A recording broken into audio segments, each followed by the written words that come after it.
ទស្សនាសូមគោរពជំរាបសួរពុកម៉ែបងប្អូនប្រិយមិត្តជាទីស្រឡាញ់រាប់អានមកកាន់នីតិរឿងមនោសញ្ចេតនាស្នេហារឿងបែបកំសត់និងសាច់រឿងបែបកំប្លុកកំប្លែងសូមអរគុណពុកម៉ែបងប្អូនប្រិយមិត្តជាទីស្រឡាញ់រាប់អានទាំងអស់ដែលតែងតែនិយមតាមដានស្ដាប់នៅសាច់រឿងរបស់យើងខ្ញុំហើយដើម្បីទទួលបាននូវសាច់រឿងថ្មីជាបន្តសូមពុកម៉ែបងប្អូនប្រិយមិត្តមេត្តាជួយចូល Subscribe និងដាក់សញ្ញាកណ្ដឹង Channel ទស្សនាដើម្បីតាមដាននូវសាច់រឿងថ្មីជាបន្តទៀតហើយមុននឹងចូលសាច់រឿងស៊ីជម្រៅទស្សនាសូមខន្តីអភ័យទោសរាល់កំហុសឆ្គងទាំងឡាយដែលកើតឡើងដោយអចេតនានៅក្នុងវីដេអូនេះយើងខ្ញុំទស្សនាសូមអញ្ជើញពុកម៉ែបងប្អូនប្រិយមិត្តទាំងអស់តាមដានស្ដាប់នៅសាច់រឿងទស្សនាមានក្នុងភាគទី7តាមជាបន្តសូមអរគុណ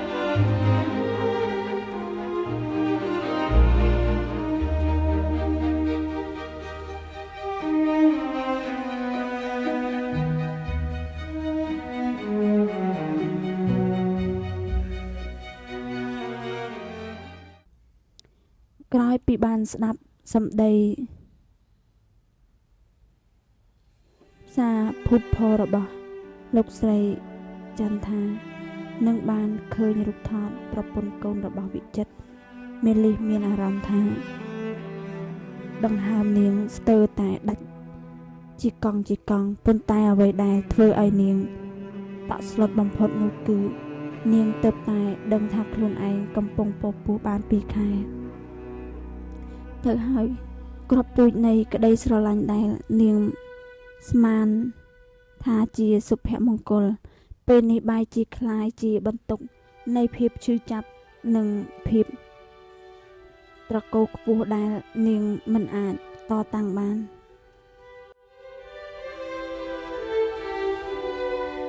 មេលីសអង្អែលពោះ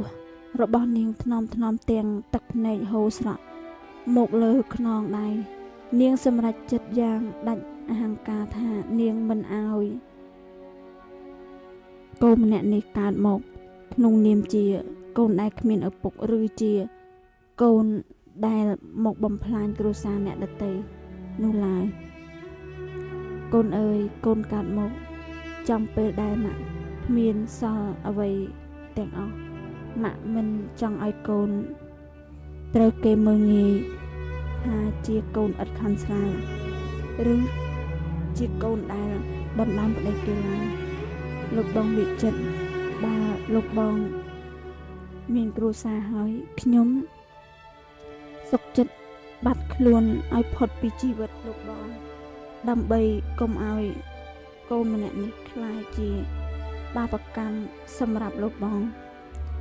នាងលួចចេញពីមន្ទីរពេទ្យទាំងយប់ត្រឡប់ទៅបន្ទប់ជួលចាស់ដើម្បីប្រមូលខោអាវបន្តិចបន្តួចរួចចាក់ចេញពីតំបន់ភ្នំពេញថ្មីភ្លាមដោយមិនឲ្យអ្នកណាដឹងមកសំបីតែរតនាមេលីបានបដូរទៅរស់នៅជាក្រុងម្ខាងទៀតដែលជាតំបន់រោងចក្រអ៊ូអរឆ្ងាយពីភ្នែកចម្រុះរបស់គ្រួសារវិចិត្រនាងបានដូរឈ្មោះនិងបដូរមុខរបរពីអ្នករត់តុមកជាកម្មករការនីដេកខោអាវក្នុងរោងចក្រមួយរាល់ថ្ងៃនាងត្រូវក្រោកតាំងពីព្រលឹមធ្វើការទាំងអាការៈចាញ់កូនវិលមុខនិងហត់នឿយនាងជួលបន្ទប់ឈើចាស់មួយរស់នៅម្នាក់ឯងយ៉ាងស្ងប់ស្ងាត់អីយ៉ាម៉ាលីឃើញមកនៅម្នាក់ឯងទាំងពពោះបែបនេះតើប្តីទៅណាហើយមិនក៏ទុកឲ្យប្រពន្ធមកហត់នឿយម្នាក់ឯងអញ្ចឹងចាស់មីងប្តីខ្ញុំគាត់ស្លាប់ចោលបាត់ហើយចាខ្ញុំរស់នៅតែពីរនាក់កូនក្នុងពួននឹងឯងមេលីសុកចិត្តកុហកថាខ្លួនជាមេម៉ាយប្តីស្លាប់ជាជាងឲ្យគេដឹងការពិតដល់អាម៉ាស់រៀងរាល់យប់នាងតែងតែ យកអាវចាស់ចាស់របស់វិចិត្រមកអោបរួចយំរហូតដល់លក់ក្នុងពេលជាមួយគ្នាវិចិត្រដែលត្រូវបានឃុំខ្លួនក៏ចាប់ផ្ដើមធ្លាក់ខ្លួនឈឺដែរគេមិនព្រមញ៉ាំបាយមិនព្រមនិយាយស្ដីភ្នែកគេរំពៃមើលតែតាមអង្អួចមីលីអូននៅឯណាបងដឹងថាអូនកំពុងរងចាំបងមិនជឿថាអូនដើរចេញពីបងដោយគ្មានមូលហេតុឡើយអ្នកម៉ាក់បាននិយាយអីខ្លះទៅកាន់នាងគេមិនដឹងទាល់តែសោះថាមីលីដែលគេស្រឡាញ់ស្ទើរលេបពេលនេះកំពុងតែទ្រាំទ្រនឹងការឈឺចាប់និងការលំបាកដើម្បីចិញ្ចឹមដំណក់ឈាមរបស់គេទាំងភាពឯកោបំផុត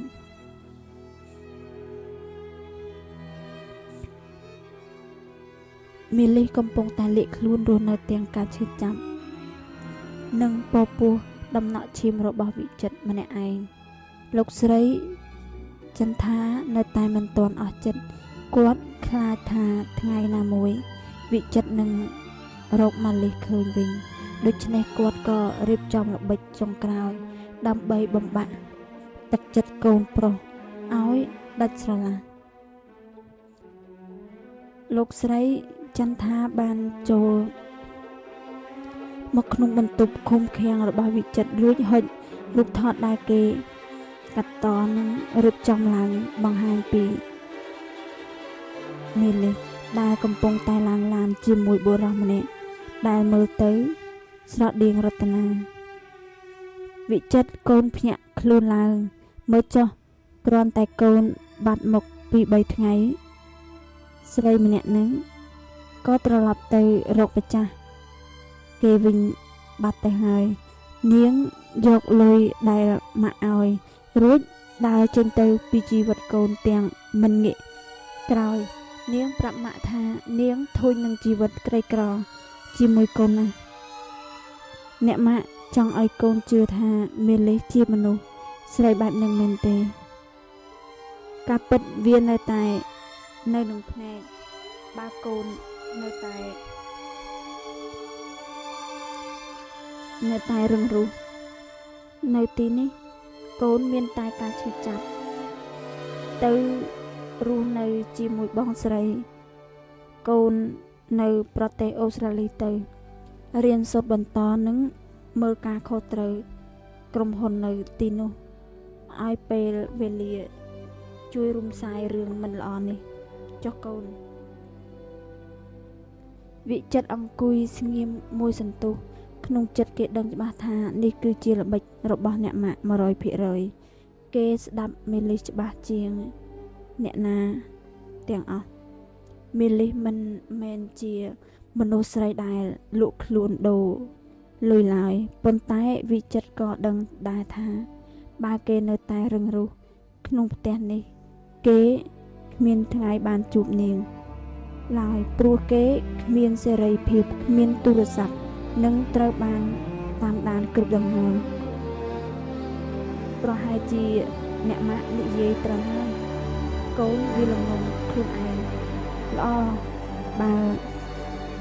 អ្នកម៉ាក់ចង់ឲ្យកូនទៅអូស្ត្រាលីកូននឹងធ្វើតាមអ្វីដែលម៉ាក់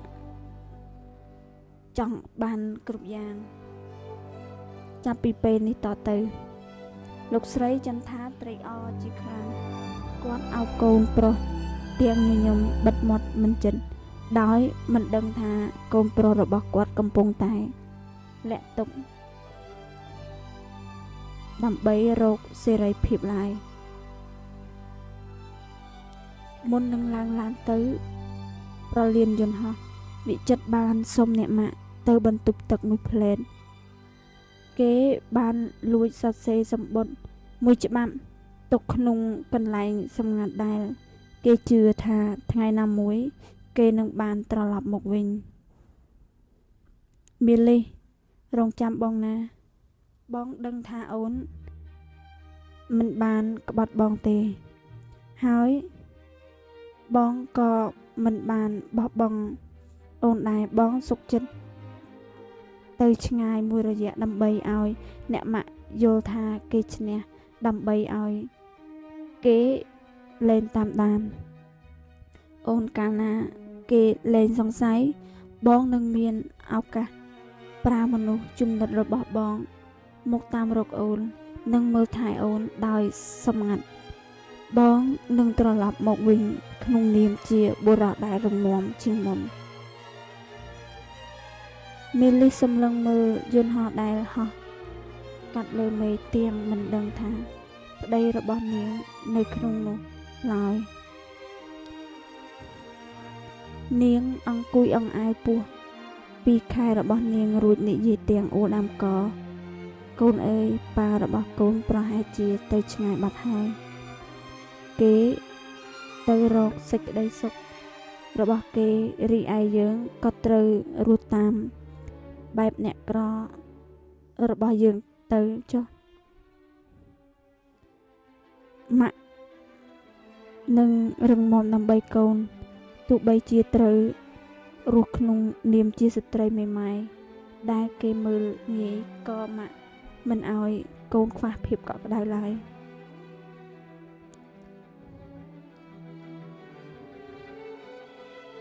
ពេលវេលាបានកន្លងផុតទៅអស់រយៈពេល78ខែនៅប្រទេសអូស្ត្រាលីវិចិត្ររស់នៅក្នុងវិមានដ៏ប្រណិតនិងគ្រប់គ្រងអាជីវកម្មរបស់គ្រួសារយ៉ាងជោគជ័យបំផុតដើម្បីធ្វើឲ្យអ្នកម៉ាក់របស់គេស្ងប់ចិត្តនិងលែងមានការសង្ស័យប៉ុន្តែនៅពីក្រោយខ្នងវិចិត្របានប្រើប្រាស់ប្រាក់ចំណូលផ្ទាល់ខ្លួនបញ្ជាឲ្យមនុស្សចំណិតបំផុតនៅឯស្រុកខ្មែរដើរតាមរកមេលីគ្រប់ច្រកល្ហកវិចិត្រអង្គុយនៅមុខតុការងារសម្លឹងមើលមេឃនៅទីក្រុងទាំងអាឡ័យទូរស័ព្ទរបស់គេរោឡើងគឺជាសេចក្តីរាយការណ៍ពីភ្នាក់ងារចំណិតនៅភ្នំពេញជំរាបសួរអ្នកប្រុសពួកយើងបានទៅគ្រប់កន្លែងដែលអ្នកប្រុសប្រាប់ហើយសំបីតែផ្ទះជួលចាស់ហាងរបស់លោករតនានិងស្រុកកំណើតនាងក៏គ្មានដំណឹងសោះឮថាមានគេឃើញនាងឡើងឡានឈ្នួលបាត់ទៅតាំងពី8ខែមកមុនម្លេះមេលីតើអូននៅឯណាបងធ្វើតាមអ្នកម៉ាក់គ្រប់យ៉ាងហើយហេតុអ្វីអូននៅតែបាត់ខ្លួនទៀតអូនដឹងទេថាបងនឹកអូនស្ទើរឈួតទៅហើយបងខំធ្វើគ្រប់យ៉ាងដើម្បីឲ្យយើងបានជួបគ្នាវិញវិចិត្រមិនដឹងទាល់តែសោះថាមេលីបានបដូរឈ្មោះនិងរស់នៅជាកម្មករការនីរោងចក្រយ៉ាងលាក់លៀមបំផុតដើម្បីគេចចេញពីការតាមរករបស់លោកស្រីចិនថា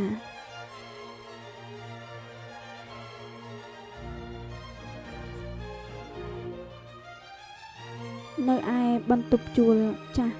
មួយចិត្តតំបន់រោងចក្រកណ្ដាលអត្រាបងនឹងស្លុកដែលមានពពុះធំគ្រប់ខែ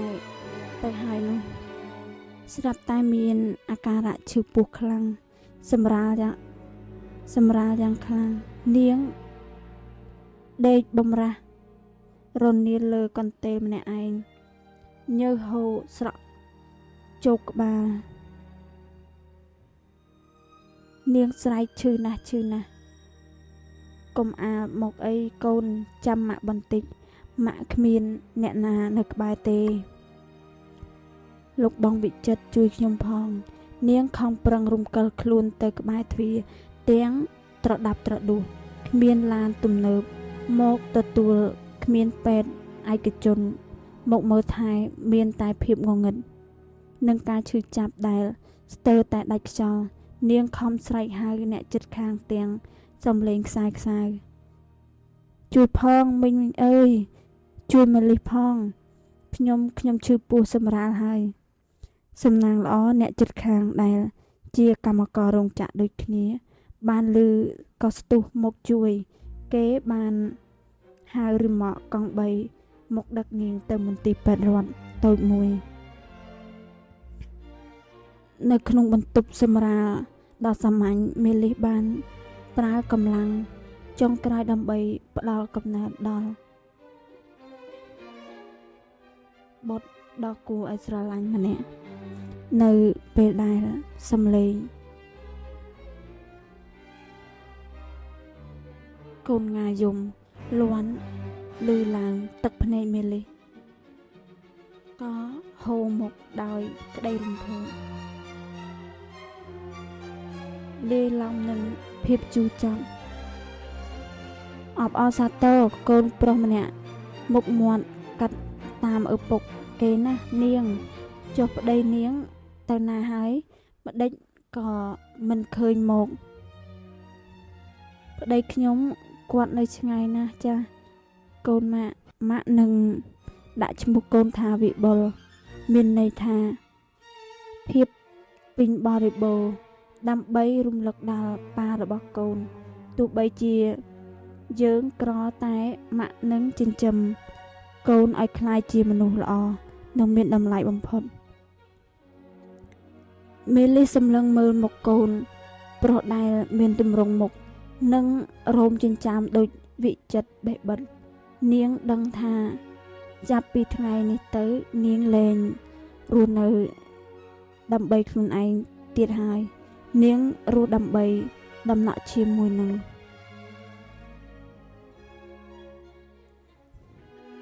វិចិត្របានត្រឡប់មកពីប្រទេសអូស្ត្រាលីវិញ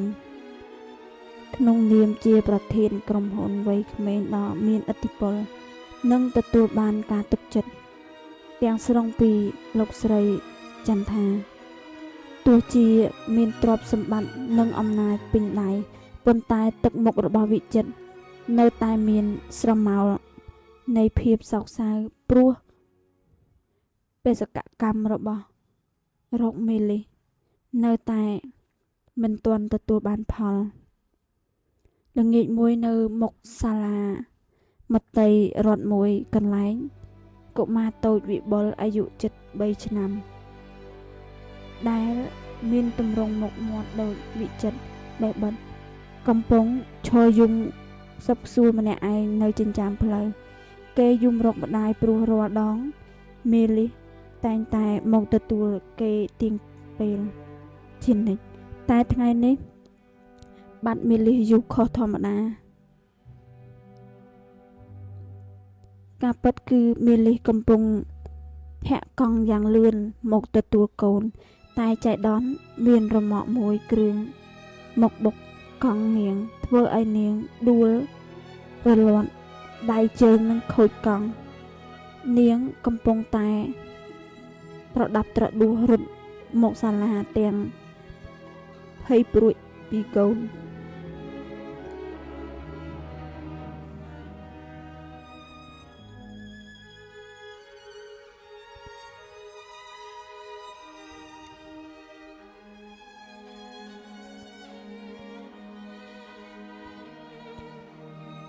នាងកំពុងតែត្រដាប់ត្រដួសរត់មកសាលាទាំងភ័យព្រួយពីកូនខណៈនោះឡានស៊េរីទំនើបរបស់វិចិត្រកំពុងបើកបរតាមផ្លូវនោះដែលស្រាប់តែមានម៉ូតូមួយគ្រឿងទៀតបើកកាត់មុខយ៉ាងលឿនធ្វើឲ្យវិចិត្រដែលជាអ្នកបើកបរដោយផ្ទាល់ត្រូវរេចង្កូតទៅខាងស្ដាំដើម្បីគិតឡានបានរេចង្កូតទៅប៉ះនឹងកុមារតូចវិបុលដែលកំពុងឈរយំនៅចិញ្ចើមផ្លូវធ្វើឲ្យក្មេងតូចដួលផ្ងាក្រោយបោកក្បាលទៅនឹងខ្នល់បន្តិចវិចិត្រភ័យស្លន់ស្លោស្ទុះចុះពីលើឡានយ៉ាងលឿនសំដៅទៅរកក្មេងតូចនោះក្មួយមិនអីទេក្មួយមិនអីមែនទេក្មួយពូសុំទោសពូមិនបានចេតនាទេនៅពេលដែលវិចិត្របានសម្លឹងមើលមកក្មេងតូចដែលកំពុងយំ គេស្រាប់តែមានអារម្មណ៍ថាបេះដូងរបស់គេលោតញាប់ខុសធម្មតាខ្សែភ្នែករបស់ក្មេកម្នាក់នេះរោមចិញ្ចើមនិងបបោមាត់គឺដូចជាគេកំពុងតែឆ្លុះកញ្ចក់មើលរូបខ្លួនឯងកាលពីក្មេងអញ្ចឹងកាន់តែចម្លែកគឺវិបុលមិនខ្លាចវិចិត្រឡើយគេឈប់យំរួចយកដៃតូចមកតោងអាវវិចិត្រជាប់ពូជួយរកម៉ាក់វិបុលខ្លាចម៉ាក់មិនទាន់មកបាទកុំយំណាវិបុលមែនទេចាំពូជូនទៅពេទ្យរួចពូនឹងជួយរកម៉ាក់ឲ្យណាវិចិត្រមិនបងអង្គយូគេប្រញាប់បីវិបុលឡើងឡានរួចបើកសំដៅទៅមន្ទីរពេទ្យឯកជនដែលនៅជិតបំផុតដោយមិនដឹងថាក្មេងតូចដែលគេកំពុងបីនេះគឺជាដំណក់ឈាមរបស់គេឡើយវិចិត្រអង្គុយមើលវិបុលដែលគ្រូពេទ្យកំពុងរុំរបួសក្បាលបន្តិចបន្តួចឲ្យគេអង្អែលក្បាលក្មេងតូចដោយភាពទន់ភ្លន់បំផុតដែលគេមិនដែលធ្លាប់ធ្វើដាក់ក្មេងណាពីមុនមកឡើយចុះប៉ារបស់វិបុលទៅណាហើយហេតុអ្វីឲ្យកូននៅចាំម្នាក់ឯងបែបនេះម៉ាក់ប្រាប់ថាប៉ាទៅឆ្ងាយណាស់ប៉ានៅលើមេឃវិបុលអត់ដែលឃើញប៉ាទេសម្ដីរបស់ក្មេងតូចធ្វើឲ្យវិចិត្រអួលដើមកគេនឹកដល់កូនរបស់គេដែលគេស្មានថាមានលិះប្រហែលជាមានកូនជាមួយរតនាឬអ្នកផ្សេងតាមសម្ដីអ្នកម៉ាក់គេប៉ុន្តែក្នុងចិត្តគេតែងតែមានសំណួរសួរថាចុះបើមានលិះមានកូនជាមួយបងតើកូននោះនឹងមានមុខមាត់ដូចក្មេងម្នាក់នេះដែរឬទេខណៈនោះសំឡេងមានលិះយំស្រែកហៅរកពីខាងក្រៅបន្ទប់សង្គ្រោះបន្ទាន់ក៏លាន់ឮឡើងយ៉ាងខ្លាំងវិចិត្រងាកក្បាលទៅតាមសំឡេងដែលគេចំណាំបានយ៉ាងច្បាស់បំផុតក្នុងជីវិតនៅក្នុងបន្ទប់សម្រាកនៃមន្ទីរពេទ្យសំឡេងត្រហោយំនឹងដង្ហក់ខ្យល់របស់មេលីសបានខិតជិតមកដល់នាងរុញទ្វារចូលមកទាំងសភាពយេយ៉ាដៃជើងមានរបួសដោយសារគ្រោះថ្នាក់កង់ប៉ុន្តែគ្រាន់តែភ្នែកនាងសម្លឹងទៅឃើញបុរសដែលកំពុងបីកូនប្រុសរបស់នាងមេលីសក៏ឈរថ្មឹងហាក់ដូចជាត្រូវរន្ទះបាញ់ចំកណ្ដាលទ្រូងលោកបងវិចិត្រងើបមុខឡើងសម្លឹងមើលមេលីសគេស្រឡាំងកាំងស្ទើរឈប់ដកដង្ហើមរយៈពេល3ឆ្នាំដែលគេតាមរកនាងស្ទើរឈួតពេលនេះនាងមកឈរនៅចំពោះមុខគេក្នុងសភាពជាស្ត្រីម្នាក់ដែលមើលទៅហត់នឿយនឹងជីវិតបំផុតមីលីគឺជាអូនមែនទេបងមិនមែនយល់សប្តិទេមែនទេអូនដឹងទេថាបងតាមរកអូនមីលីស្ទុះទៅដណ្ដើមយកវិបុលមកអោបវិញរួចថយក្រោយទាំងកំហឹងឈប់កុំមកចិត្តខ្ញុំកុំមកប៉ះពាល់កូនប្រុសរបស់ខ្ញុំទឹកមុខរំភើបរបស់វិចិត្រប្រែជាស្រងោតស្រងាត់គេសម្លឹងមើលទៅវិបុលរួចងាកមកសម្លឹងមេលីដោយខ្សែភ្នែកពុះពេញដោយមន្ទិលសង្ស័យមេលីក្មេងម្នាក់នេះគេអាយុជិត3ឆ្នាំហើយមែនទេគេមានមុខមាត់ដូចបងណាមេលីប្រាប់បងតាមត្រង់មក តើវិបុលជាកូនរបស់បងមែនទេមីលីនឹកឃើញដល់រូបថតប្រពន្ធកូនរបស់វិចិត្រដែលនាងជឿថាជាការពិតនិងការឈឺចាប់ដែលនាងត្រូវគេដេញវាយនៅមុខភូមិគ្រឹះនាងខំមាត់សង្កត់ចិត្តរួចសម្លឹងចំភ្នែកវិចិត្រទាំងដាក់អហង្ការលោកយល់ច្រឡំហើយក្មេងម្នាក់នេះ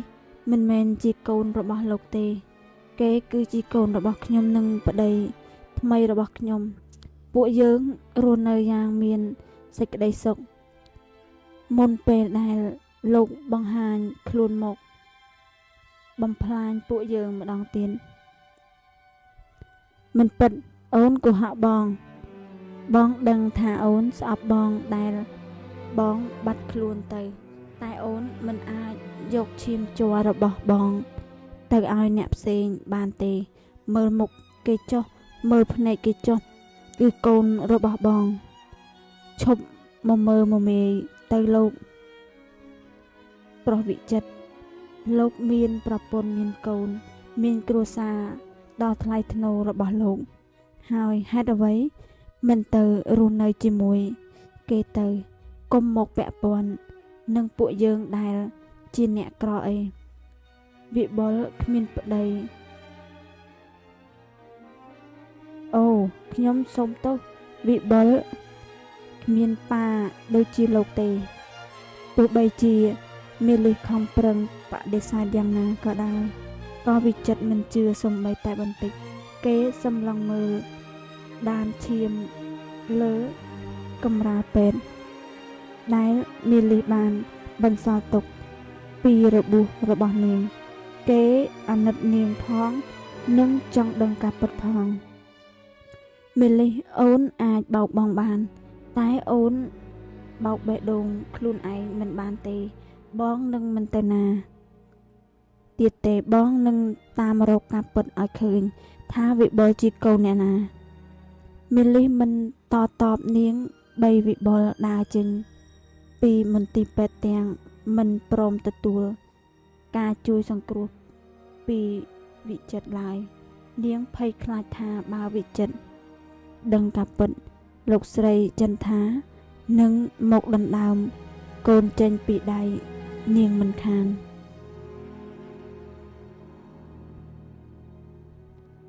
បន្ទាប់ពីមានលេសបានបីវិបុលដើរចេញពីមន្ទីរពេទ្យទាំងកំហឹងនិងភាពភ័យខ្លាចនាងប្រញាប់ហៅកង់3ដែលនៅក្បែរនោះភ្លាមនាងមិនហ៊ានសំបីតែងាកក្រោយមើលមុខវិចិត្រឡើយព្រោះនាងខ្លាចវិចិត្រខ្លួនឯងទន់ជ្រាយនៅចំពោះមុខបុរសដែលនាងធ្លាប់ស្រឡាញ់ស្ទើរលេបបងជួយបើកឲ្យលឿនទៅផ្លូវខាងក្រោយរោងចក្រកាត់តាមច្រក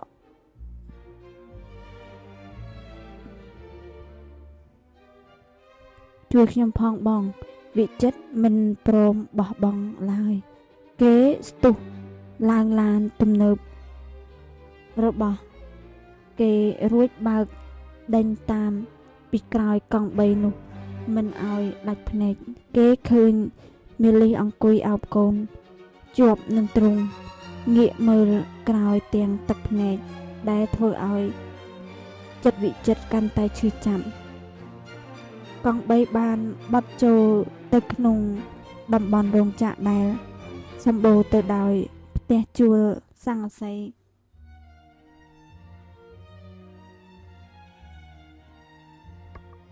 ម្រាមគ្នាដូចសម្បុកឃ្មុំផ្លូវកាត់តែតូចទៅវិចិត្រជន់ហ្វ្រាំងយ៉ាងខ្លាំងនៅមុខច្រកផ្លូវចូលគេឃើញមីលីចុះពីលើកង់3រួច